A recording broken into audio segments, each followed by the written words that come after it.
Centuries of colonialism, slavery, post-colonial political misrule and war have left most African nations politically demobilized and economically torn. For long, Africa's been regarded as a hopeless continent, characterized by war, disease, poverty, and other malaises.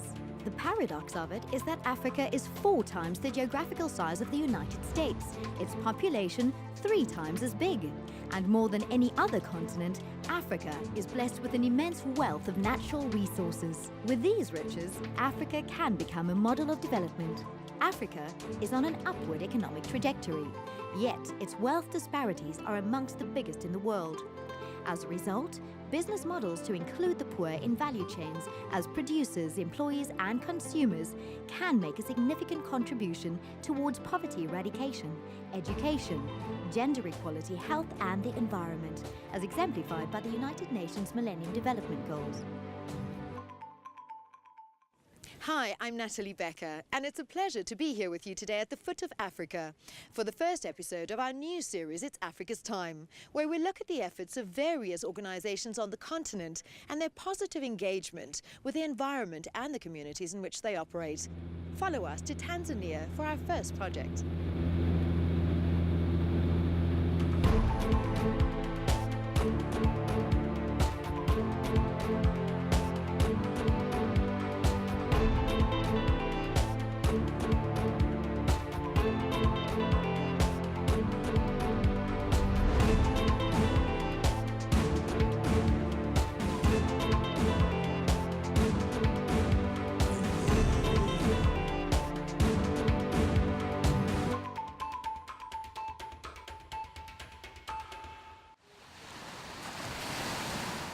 After her divorce, there was little time for Dar es Salaam full-time school teacher Olipa Kadegi to dwell on what could have been.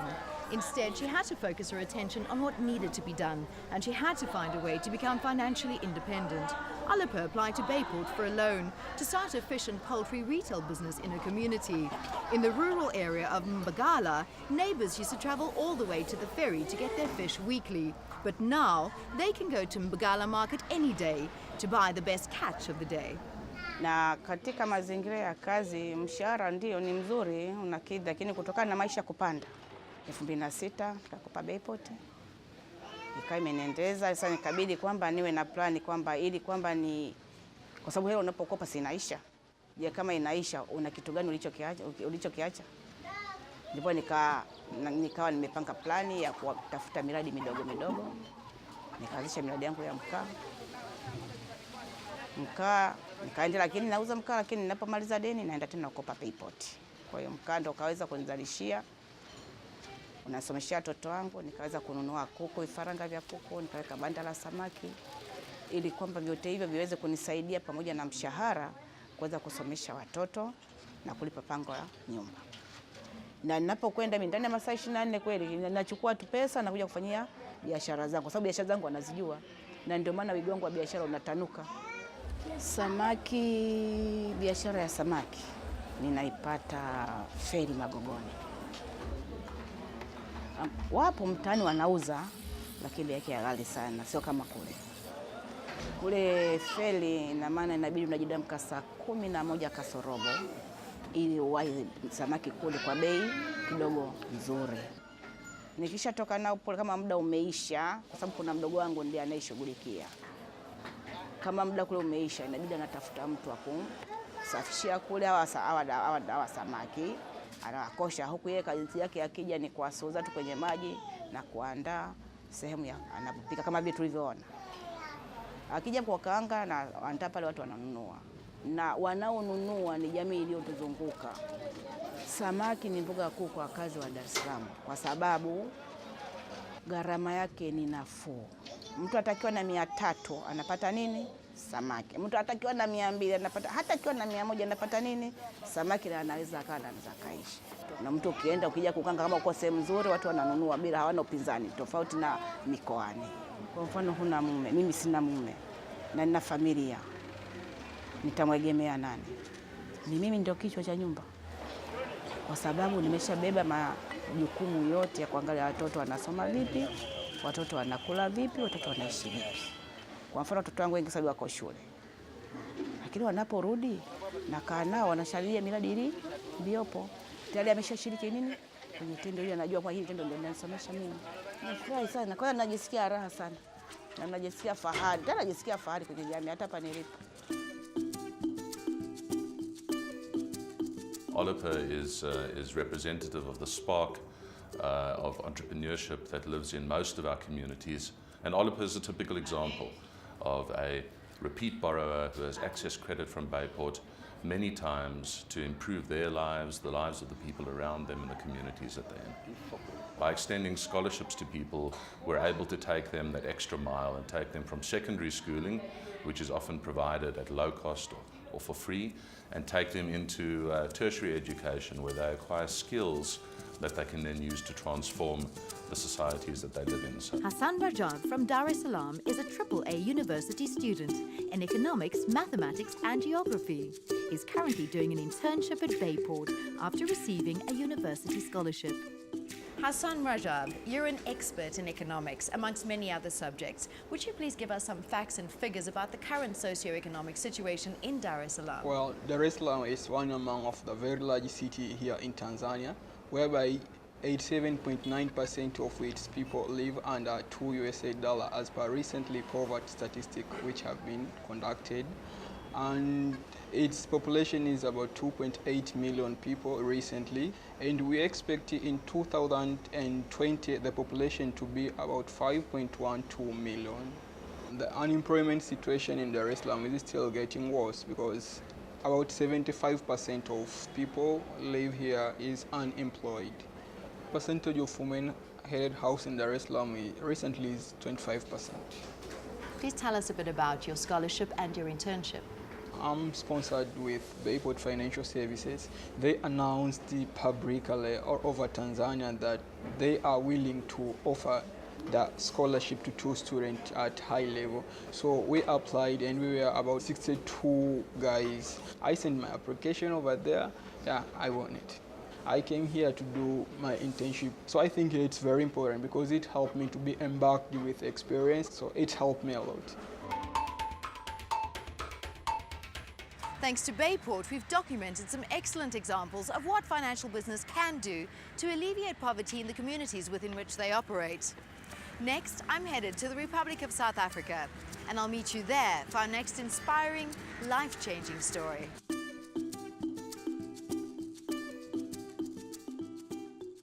Clover's award-winning social responsibility Mama Africa projects are shining examples of how the empowerment of women along with training can help create employment and promote health in isolated or depressed areas of South Africa.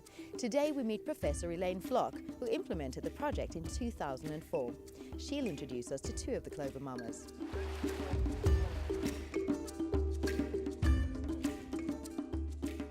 Elaine, what is the goal behind the Mama Africa project? Clover Mama Africa wants to uplift women. We want to empower them by giving them skills, training and equipment, and through that we really want to get them self-sustainable.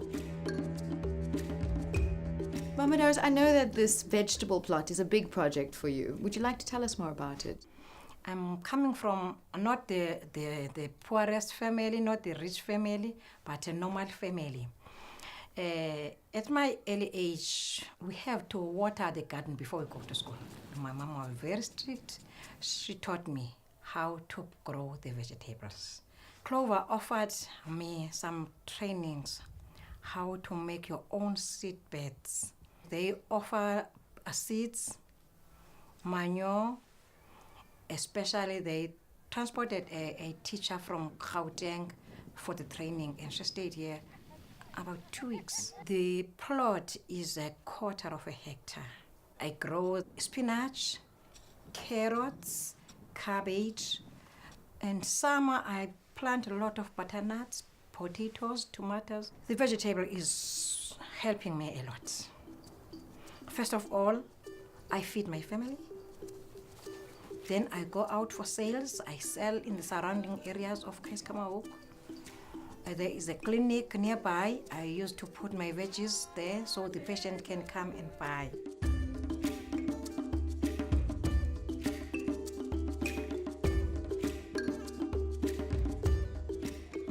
Elaine, how do you find these mountain moving women?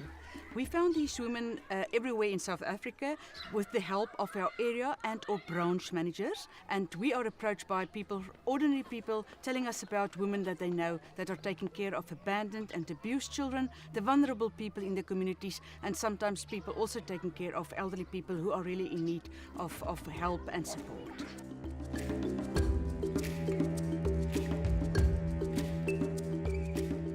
How did you learn to bake? I learned to bake in my grandmother's kitchen. She teaches us how to bake biscuits, cakes, and my first biscuits were ginger biscuits at the age of 9 years old. And how did you start the bakery?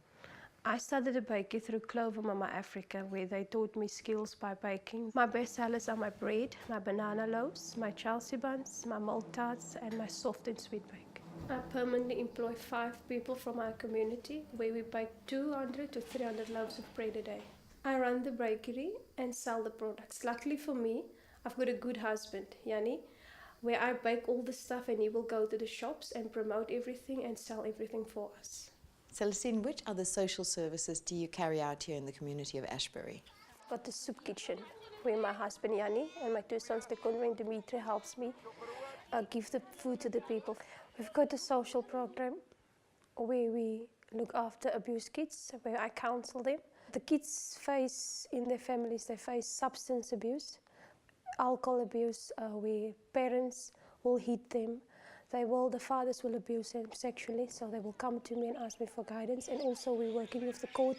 The court will give us children, and I will counsel them. I can't take them in my house because it's a thing near to my heart, because I also was abused when I was a little girl, so I know what to ask them.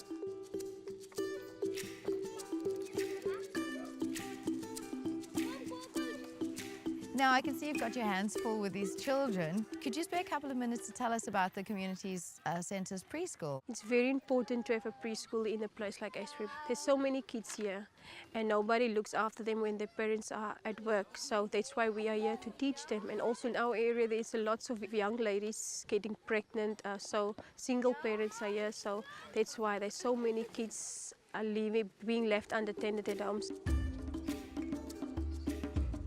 Celestine, can you share with us which success story is closest to your heart? The closest success story to my heart is a lady working for me for almost 8 years. She was alcoholic, and I can truly say she's alcohol-free and she's living a happy life.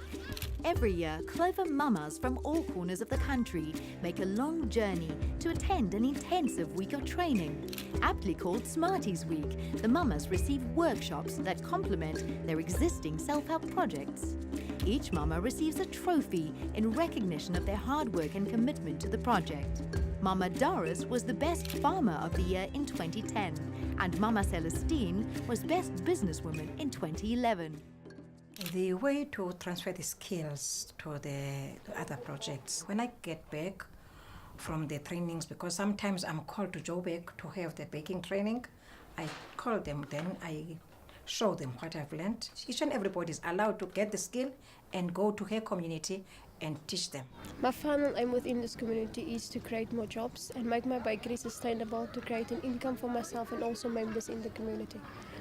Currently, 35 extraordinary Clover mamas collectively look after more than 12,800 abandoned, abused, orphaned and HIV/AIDS infected and affected children, as well as 3,500 senior citizens in more than 35 geographic locations throughout South Africa. As the saying goes, you teach a man, he'll teach a man. You teach a woman, and she'll teach a generation. Years and years ago, people looked after each other. No one went without food, clothing, or shelter.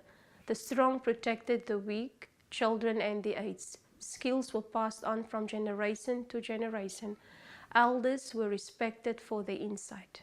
It was a beautiful system in which everyone had a special role and a place of belonging. Call it ancient African wisdom or the concept of Ubuntu. I am who I am because of others around me. I am because we are.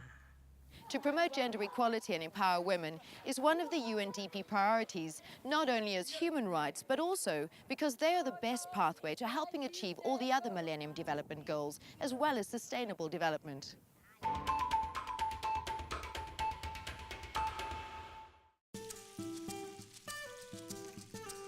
After many years working as an educator and getting involved in the community, John Gilmore opened the first LEAP Science and Maths School, serving the township of Langa in 2004. There are now 6 LEAP Science and Maths high schools throughout South Africa. Today, It's Africa's Time meets 2 women, Nolu Yolu, a 16-year-old who lives in Langa and attends LEAP number 1, and Lindelwa, an ex-student who now teaches at the school. Tell me what motivated you to found the LEAP schools. I've lived and taught in South Africa since the inception of apartheid through to post-apartheid reality that we have now. And during that time, we have created a real mess. My own journey as a white South African through apartheid brought with me a realization of just how much needs to be done to create real opportunity for the poorest of the poor children in South Africa to have access to quality education. So the model of the LEAP School is to create a family away from the family, and in that family to actually push for change. So we create a long day, a home away from home, with caring teachers who become part of the extended family, and where we have difficult conversations to help shape citizens for the future. Young people who will come out of school ready to lead immediately, ready to be agents of change in their own communities, and ready to speak truth to power.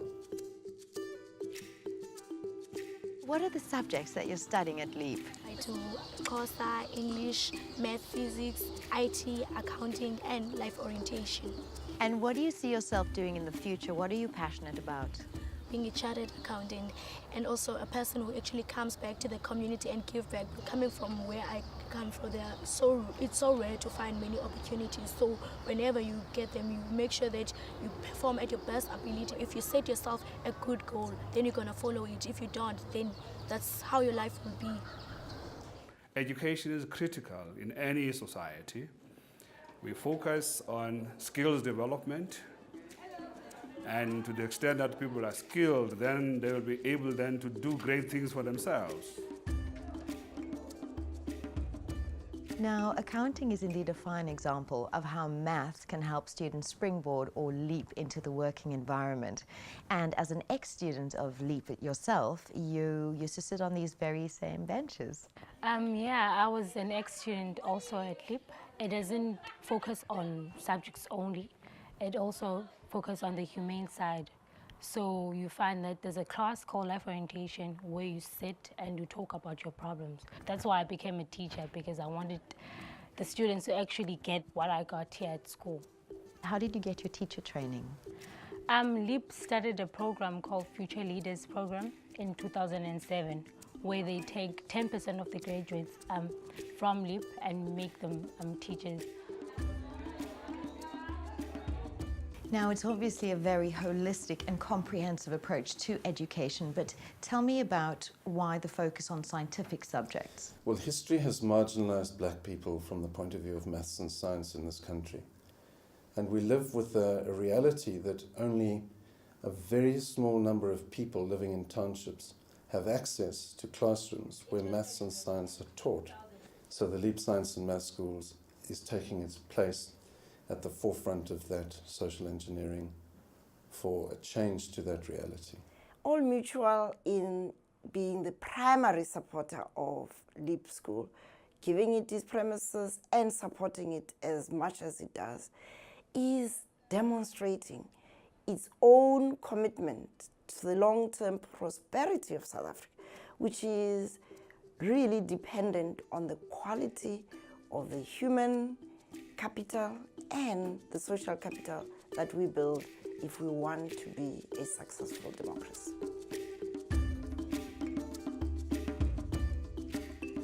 Higher education is key for sustainable development in Africa. Training teachers and students in subjects as challenging and necessary as maths and science has proven the best way to promote self-perpetuating development in the long run. For our last story of this episode, let's travel from coast to coast and from a city to a rural environment to the South African wild coast to visit the lovely lemongrass ladies of Bulungula.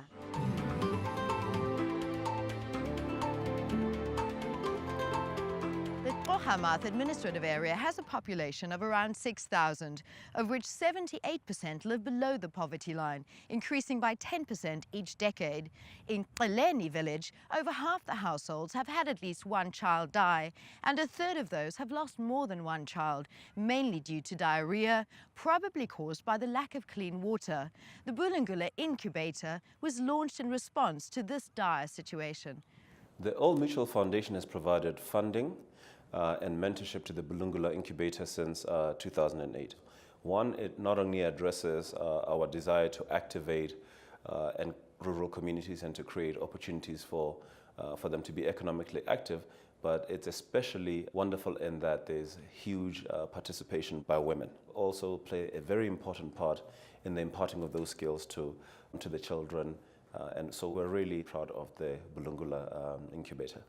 The former Transkei was established as the Transkei as a homeland in 1976 by the then apartheid government.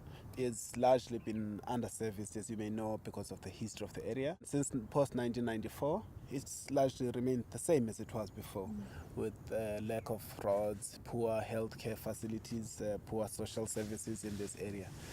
So that was one of the reasons that led to the establishment of the Bulungula Incubator. The Bulungula Incubator has got four focus areas: that's education, social services, community health, and sustainable livelihoods. There's a total of about 200 people employed directly by the Bulungula Incubator. It's a direct benefit for about 4,000 people. None of the 20 lemongrass farmers have ever been formally employed, so they've had to rely on child grants and, for some, irregular remittances from husbands working at the mines in the Northwest Province. Being part of this project opened them to a world of entrepreneurship and commerce. With their new income, these women are now able to supplement their household incomes and buy food and other necessities. The lemongrass is planted and tended to until maturity at 3 months old. The leaves are then harvested using sickles, leaving the plant stock to regrow new leaves. The harvested leaves are thereafter dried in solar drying tunnels. Not all the lemongrass is used for tea processing, as most of the winter crop doesn't grow tall enough and is affected by rust, and thus not usable in tea production. This lemongrass is harvested and distilled for essential oils. The essential oils are then used in soaps, bath salts, or sold as oils. The farmers independently produce and sell their lemongrass to the market. The cooperative members have a minimum of 1,200 lemongrass plants each, and together produce 25 tons of lemongrass per year, all certified organic. Did you know that lemongrass grows by moonlight, and these exotic plants respond at night to the care and hard work their procreators invest by day? That story wraps up our first episode of It's Africa's Time, where we've witnessed how women in Africa can create sustainable lives for their families and their communities through training and enterprise. But before we end today's program, we'd like to ask an official member of the UNDP how she envisions the role of commerce in the empowerment of women in Africa. Thanks for joining us, and we'll see you next time on It's Africa's Time. The MDGs set out basic development milestones. If you are passing these milestones, you are on a roll with development. You've got every child through primary education. You've substantially reduced poverty and hunger. Now, sustainable business practice from the micro level up can make a huge contribution to achieving the MDGs, not least in making people food secure and reducing and hopefully eliminating extreme poverty. In parts of Africa, as in parts of our world generally, women don't enjoy anything like equal representation or voice in the political structures, the decision-making structures. They are at a disadvantage when it comes to owning or renting land, accessing credit, having the sort of inputs that would really make a small business, agricultural or otherwise, hum. So for development to really take off and benefit whole countries, we have to bring women into the equation. We have to invest in girls, opportunities for women. That way we'll not only achieve Millennium Development Goals, but we will see Africa and the rest of the developing world really making progress. I think that women are very entrepreneurial. Given a chance, they'll access the credit, they'll use the opportunities, they'll create a better livelihood for themselves and their families. So supporting the creation of those micro businesses, small businesses, right from the very smallest level is absolutely critical to the empowerment of women and the growth of a vibrant private sector in societies.